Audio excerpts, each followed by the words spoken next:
নিকায় বল হরি হরি বল হরি বল সকল ভক্ত শ্রীচরণ পাঠ করতে জানাই আমার হরিনাম সম্প্রদায়ের পক্ষ থেকে শত শত প্রণাম। সকল সাধুগুরু বৈষ্ণব চরণে জানাই আমার ভক্তি ভরে শত শত প্রণাম। শ্রীমূল প্রেমানন্দ নিকায় বল হরি বল হরি বল হরি। সকল ভক্তবৃন্দের কাছে একটা ক্ষমা চেয়ে নিয়েছি, এই আয়োজন করতে একটু দেরি হয়ে যাচ্ছে, মানে 9টার পর হয়ে যাবে, তাই বেশি তথ্য কোথায় যাবো না, ছোট্ট করে একটু গুরু গোবিন্দের নাম নিয়ে একটা ছোট্ট করে মিলাই ঢুকে যাবো। ও দয়া গুরু গোয়া এ ভব সাগর করো গোপাল দয়াল গুরু গোয়া এ ভব সাগর করো গোপাল দয়াল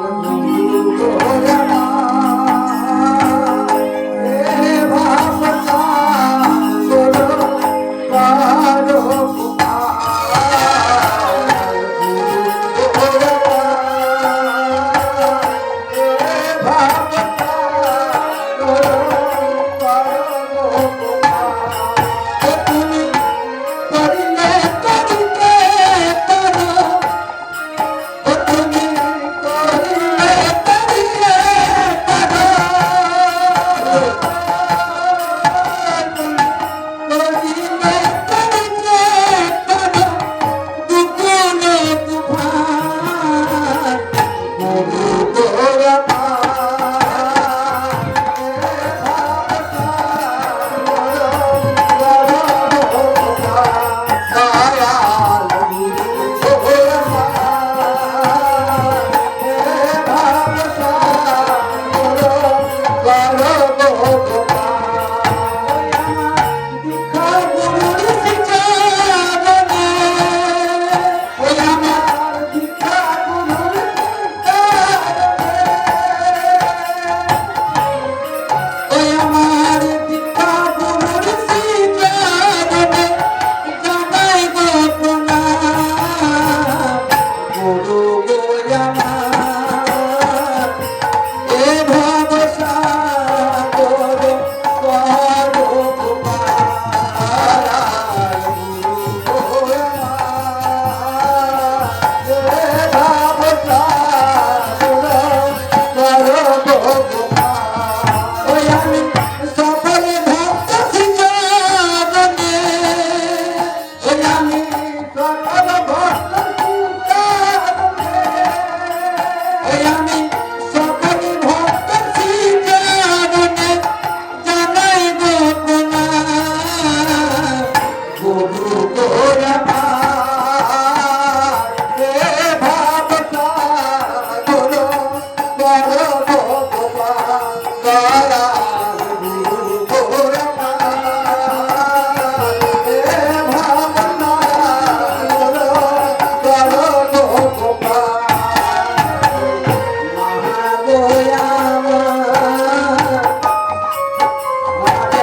পেয়েছিলাম দয়ালে নিতাই মহাপ্রভু শ্রী চৈতন্যদেব এনে দিয়েছিল কলির জীবকে। তাই আমরা কি করবো গো, এই মহামহি বৃন্দাবনে যেটাই হয় হরিনাম সংকীর্তন, সেটাই শ্রী মধুর বৃন্দাবন। তাই বলি এই বৃন্দাবন না রে ভাই, আর এক বৃন্দাবন আছে, ওই বৃন্দাবনে নিয়ে যাবে সেই মধুর বৃন্দাবন আছে। তাই দেখুন আমরা আজ দুটি বাহু তুলে সবাই মিলে এই মহামন্ত্র নাম কলির জীবের এক নাম এই কৃষ্ণ নাম সবাই মিলে ভজন বলে নিয়ে নেই। কেমন করে, ওই এসো ভাই ও নামে গায় কৃষ্ণ নাম মধুর নাম